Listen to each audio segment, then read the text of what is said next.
Welcome to Sleepless Whispers, where fear meets insomnia. These are true horror stories, told for the sleepless souls who can't close their eyes. Every word you're about to hear, I swear to God, it's true. Tonight's story. Echoes in Room 213. Echoes in Room 213. I always joked that hotel rooms remember the shape of the people who sleep in them. Jokes get thinner at night. I believed it until Room 213 learned my name. My name's Harper. I drove nights for a delivery company and took odd drops for extra cash. The job was simple. Leave a suitcase at the desk, sign the log, and get paid. The hotel on the east side was the kind of place with a brass key rack and a TV that never switched channels properly. The clerk, Denise, gave me the key with a look that meant she'd told the story before. Room 213 gets funny, she said. Everyone says that, I shrugged, because people say things to fill the silence. Denise didn't smile. The corridor smelled like lemon cleaner and old paper. The room had the usual furniture: bed, lamp, clock with a stubborn blink. I set the suitcase on the rack, signed the log, and pushed the key into my pocket. It was after 2 when the lamp beside the bed dipped in brightness and the clock on the nightstand reset from 2:03 to 1:59. I blamed old wiring and cheap electronics. Then, something said my name. "You're late," the voice said, soft as a door closing.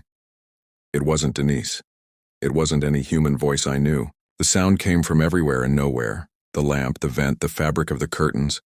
I sat on the bed because my legs decided to obey the idea of sitting. "Who is this?" I asked, though my throat felt thin. There was a pattern to the noises. That followed. The coffee cup rotated a fraction and returned. The suitcase hummed like a trapped insect. A shadow crossed the wall where no window stood. The room moved in small rehearsals like a stage crew practicing cues. "We keep names," the voice said. "We learn voices." Inside the suitcase was a dress folded with care, a paperback novel, and a photograph, the kind people slip into wallets. She stood on a pier, hair haloed by light, smiling at someone beyond the frame. The image felt warm and wrong, as if the past were pressing. "Who is she?" I whispered. "An appointment," the voice said. "We say her name so she isn't nothing." I realized the hotel kept a ledger, a superstition turned habit. Ortega, the manager, later told me they used to write names of no-shows to keep rooms ready. A kindness mutated. Staff wrote names without faces, signatures without purpose. The rooms learned to call what was absent by practicing syllables until something answered. After that night, small things escalated. Housekeeping found untouched towels with novels laid on top. A temp woke to post-it notes in her locker. "We learn." The pause. A bellman found a badge on the pavement where a man had collapsed. The police called it an overdose. Neighbors called it tragedy. People shrugged to make it bearable. I kept the photograph. Terror, when smelled and handled, becomes a habit too. I would touch the paper and think of signatures and ledgers. The room had taught me a new verb: to remember. Back at the hotel, I asked Ortega why they'd started the ledger. "It was supposed to be hospitality," he said. "We wrote names to keep rooms clean, to look after people. Then we forgot what purpose was for. The rooms began to want practice. They learned how to say names. I stopped saying names aloud while driving. At stoplights, I'd feel the photograph in my jacket like a small pulse. Once, draped in the city's sodium glow, I saw a woman in a parked car look at her empty passenger seat and smile at nothing. For a second, the outline of absence was clear like a handprint on glass. The ledger keeps growing. New clerks come in and write in neat, obedient handwriting. They think they are being helpful, preparing rooms, honoring guests. Some nights the hotel hums with practice. Names spoken softly into pillows, signatures made as if on a page that demands ink. One afternoon, I returned the photograph to Room 213. The door had housekeeping tape folded neatly inward. Inside, the dress lay folded and a new photograph waited on the nightstand. The same woman, a different angle, her laugh caught mid-motion. A post-it on the mirror said, "Learn the pause." "Why do you keep doing this?" I asked the room, because saying the question felt like an offering. Absence teaches us patterns, the lamp replied in a voice like pages turning. We are good at practice. I don't want to be part of it, I said. You already are, it answered. You brought her bag. I signed the log one more time, not because I wanted to, but because the pen felt like a binding. The ink dried and the letters looked less like handwriting than a ritual. The room learned my signature and smiled in the way rooms do when they feel understood. Months later, an intern's body was found in the alley. The police said probable overdose. Sanitation called it an accident, and the hotel replaced the ledger with a new copy and a stern memo about procedure. People gave statements, and then their lives resumed. The hotel's seams kept their secrets.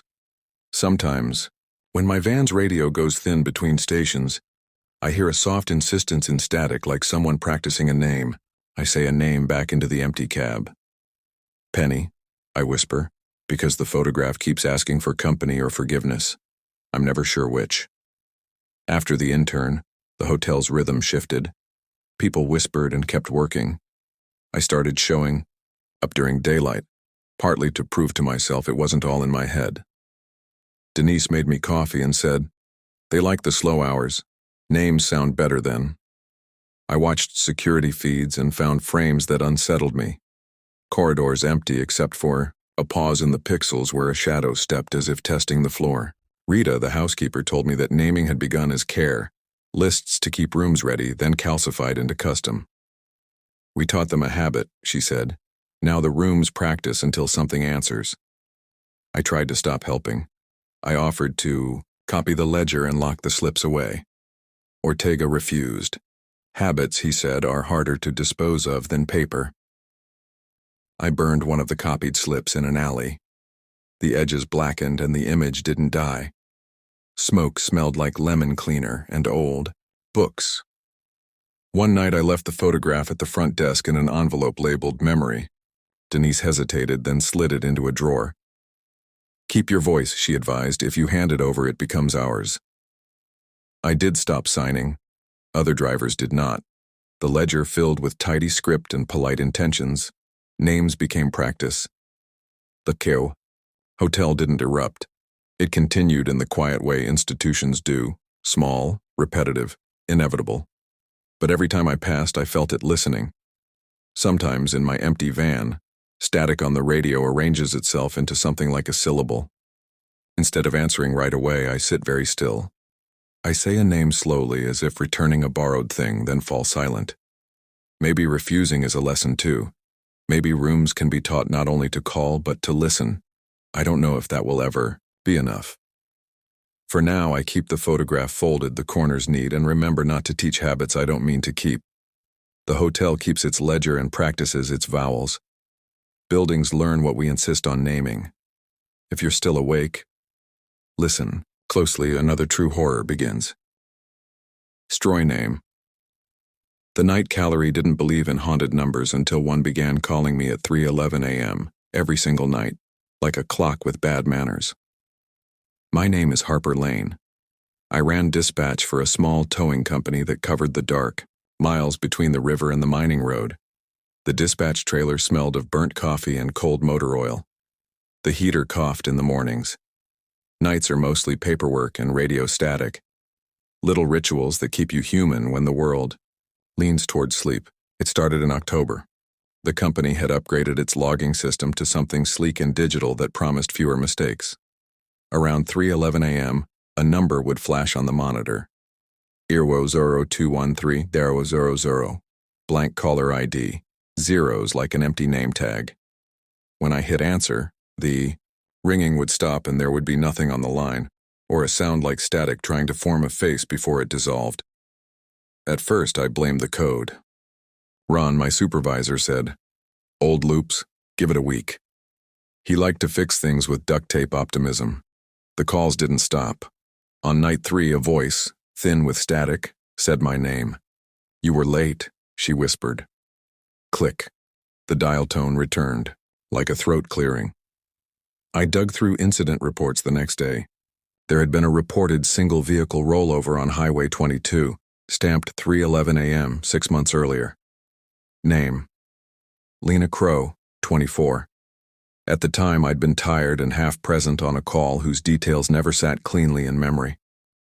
Ron shrugged and suggested I'd misrouted a truck. The file offered a ghost of truth, a time, a report, a name.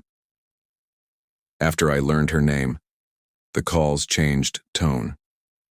The number flashed at 311 and the voice used my full name, Harper Lane, as if it had found my signature on an old log. "You left me ringing," she would murmur. There was no accusation so much as a weary bookkeeping. Time called out to be acknowledged.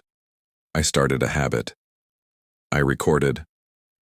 The dispatch trailer had a cassette recorder Ron kept around for nostalgia. I pressed record like an offering and left it on the desk the night the phone rang again. On the tape, there were my questions and a thin soundtrack. Gravel, the ping of a hazard signal, something metal creaking, the sounds of a car stalled on the shoulder. Her voice was present in the gaps. Sometimes she scolded. Sometimes she sounded almost bored with waiting, as if the line was a script she recited to stay company. We are all in small towns teachers of habits. People vanish, others learn ways to remember. After Elias, young, thorough, quick with a toolbox, went out for a run at 3 and didn't come back, we began to suspect the calls did not only request to be heard, but also taught the living how to practice. Elias's truck was found idling. On the river shoulder, blinkers on, footprints stopping at the guardrail. His phone's last dial, 00213, 000. Then strangers started leaving things at the yard. A leather jacket folded on a seat that hadn't been there that morning. A Polaroid tucked beneath the trailer door showing a woman with a cigarette and a grin. On the back, a single sentence in neat handwriting. "Don't leave it ringing." Post-its appeared on clipboards with the words, "Stay," and "Listen." It was as if the town had decided to rehearse memory aloud and the phone was the stage left waiting for its cue. I tried a test once. I let the phone ring and didn't answer, an experiment in refusal. The ringtone filled the trailer and the fluorescent light hummed like a throat. The ringing ran past 3 and went until 3:17, then stopped. The silence afterward felt accomplished, like the ending of a sentence that needed full enunciation. I called Lena's mother once because names tether people to the living. Her voice on the line was small and careful. She told me Lena liked late drives, a leather jacket, a laugh that made things seem kinder. Listening to her felt like folding a map we both had been given without coordinates. Months went by in uneven stitches. The company rerouted lines. The sheriff's office increased patrols on the bend. They made charts, ran checks, and told each. Other stories at the station that trimmed the edges off whatever they couldn't explain. The media called it a mystery. A reporter asked me if I felt guilty for being a dispatcher. Guilt is a particular tool. It presses in and asks for work. Yes, I told her. I felt like I had left a call hanging. One sleet night I drove to the river bend in my own van because some curiosity is a muscle that won't rest. The road was a slick black ribbon, the sky a blade. I stopped at the guardrail and listened. Nothing moved but my breath. My phone chimed once with that phantom missed call alert at 3:11. The blue glow in my palm was thin as confession. I said aloud, "Lena, I'm here." More to prove that the sound of a name can be a small rescue than because I expected an answer. Not long after, a body turned up in a marsh 3 counties over. It had been in the water. Time had smoothed its edges. Identification took weeks. When the prints matched, they named it Lena Crow. The earlier accident report had been a placeholder, a bureaucratic stitch over a hole. The car had been abandoned. Someone had written tragedy and stepped away. The sheriff reopened files. People spoke the word closure with a hunger that treats endings like currency. Closure is a tidy word for a messy truth. The phone number still flashed now and then, less often with fewer insistencies, but the calls felt changed, softer, less like a command and more like someone practicing saying goodbye. The town's rituals had altered the sound. People left post-its in circumstances of tenderness now. "We found you, and we're listening." And the yard emptied as the work that keeps hauntings alive thinned. I boxed the cassette recorder and carried it home. Ron sold his share and found routes that kept his headlights on. Elias's family held a small memorial. The sheriff admitted limitations. I kept driving because I am who I am. Staying put felt like letting the ledger grow teeth. After all of it, nights rewired me. Dreams rearranged themselves into hazard lights and static. Once I woke with my heart beating like I'd been driving through glass. I found myself pausing at crosswalks and whispering the names of strangers, as if practiced remembrance could be traded for actual rescue. Sometimes at diners I'll overhear someone say the river bend, and my body remembers the cold blade of that place as if it were an old bruise. There is a subtle social etiquette that forms after trauma. People who know adjust their tempo so as not to pull the thread. In the shop, the jokes are thinner now. People's laughter keeps an edge. A new driver was hired in the spring, a woman named Mara, who reads maps like poetry and keeps a thermos of tea. She asked about the old calls with a polite curiosity. I told her what I could, and she nodded in a way that made me feel less ridiculous for believing patterns can become ghosts. I don't say Lena's name loud anymore, unless I'm at a vigil or a memorial, but I keep it in the small private lists that live in drawers, phone numbers, names of people who were once only outlines. The practice hasn't made the world simpler, but it has taught me this. Voices are not always stuck because they're malicious. Sometimes they are rehearsing a doorway until someone remembers how to open it. Maybe the town was trying to teach the wires to be gentle. If you ever hear a number ring at a strange hour and the voice seems to repeat a name, answer if you can. Stay a little longer than you want to. The world is full of abandoned beginnings that only need someone to finish a sentence. It won't always work. Sometimes you will arrive too late, but sometimes the line will clear, the waiting sound will stop, and whatever was stuck will breathe out and be done. I keep the recorder boxed on a shelf that catches the late light in winter. I say a name under my breath, an apology and a promise. It feels like something. If you're still awake, listen closely, another true horror begins. Stroy name. The night operatory took the graveyard shift at St. Elora because the pay was cash and the old woman at the desk promised free coffee if you lasted a month. My name's Rowan Mace. I'm the hospital switchboard operator, someone with a headset, a paper log, and a little jurisdiction over beeps. Nights are spreadsheet silence. Vending machines, the steady squeak of a janitor's cart, a fluorescent hum that never quite goes out.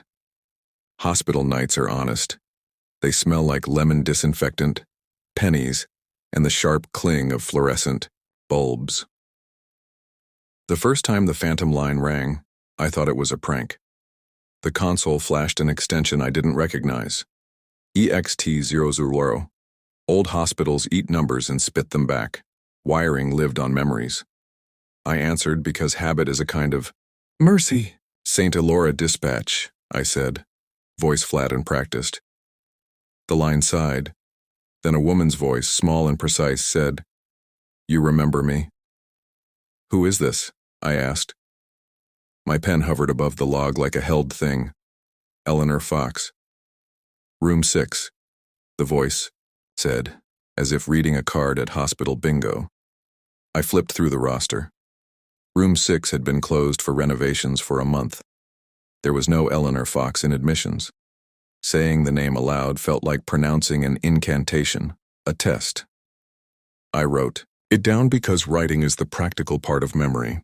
Eleanor Fox, I read. The speaker made a pleased little noise. Good. It didn't stop being strange after that.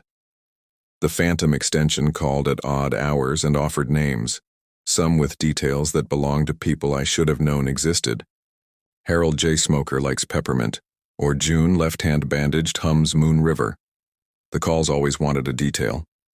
It wanted someone to finish a sentence it had started. At first, I treated each ring like a loose end. I asked the night nurse, Devon, whether anyone had been tampering with the old PBX. "Ghost loops," he said after a while, smiling a smile that hides annoyance.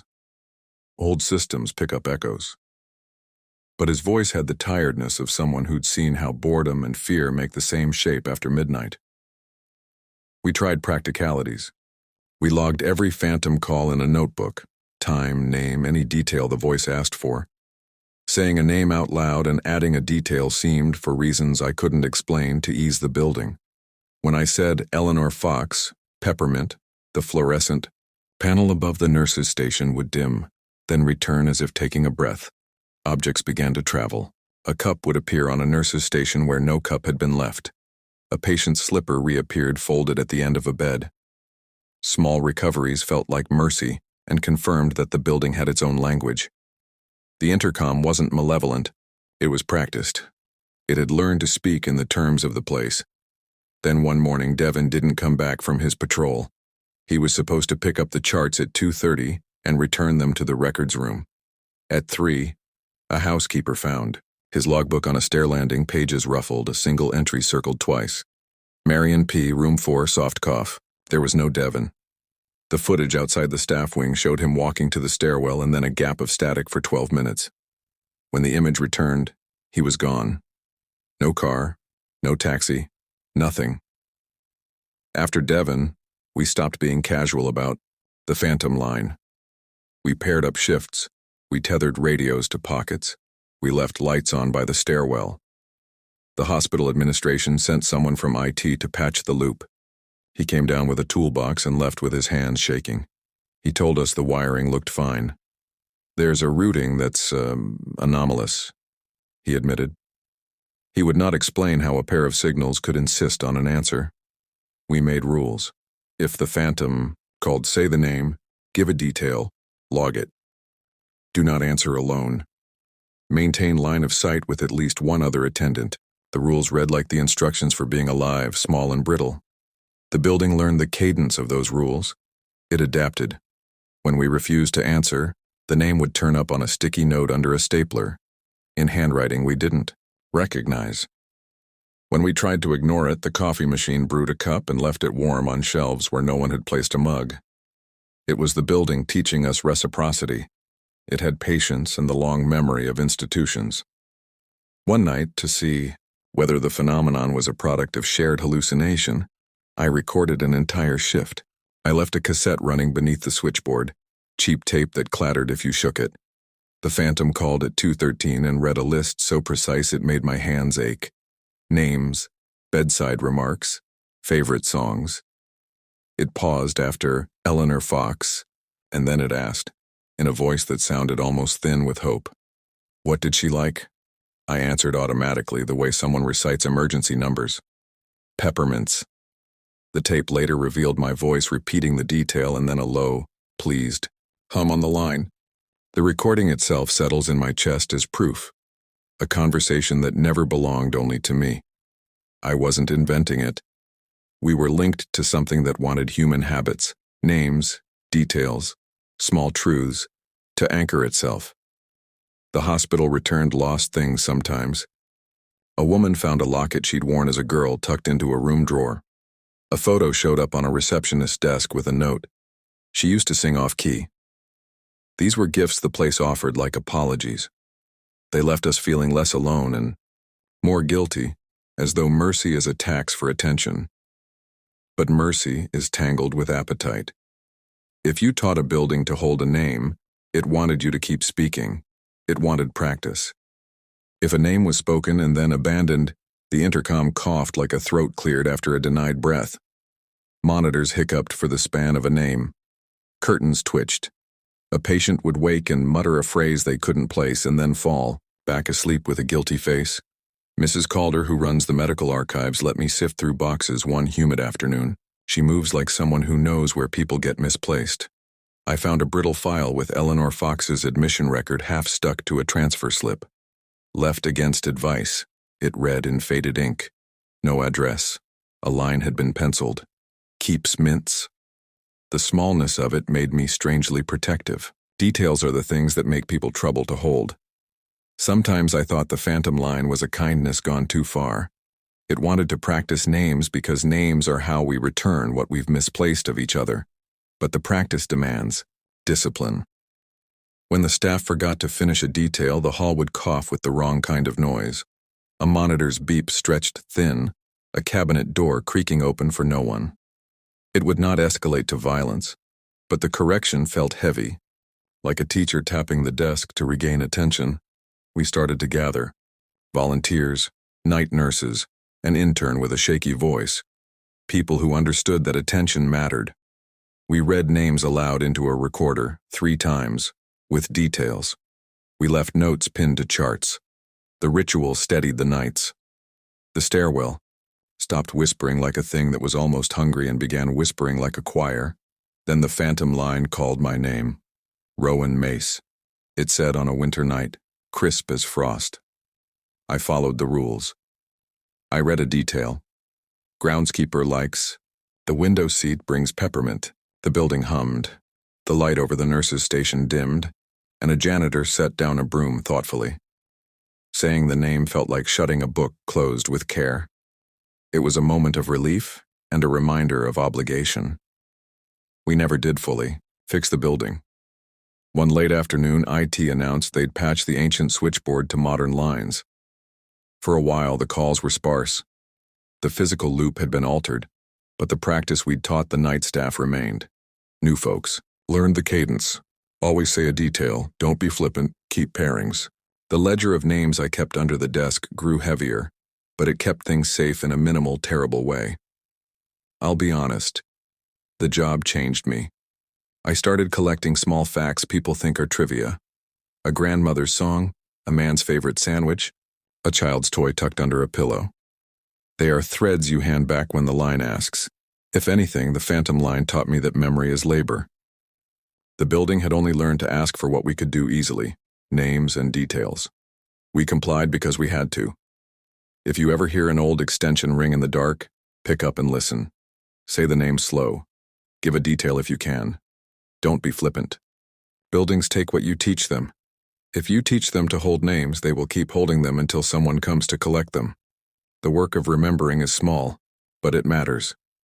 If you're still awake, you've just survived another true horror story from Sleepless Whispers. Subscribe and stay close, because tomorrow night, I swear to God, it gets worse.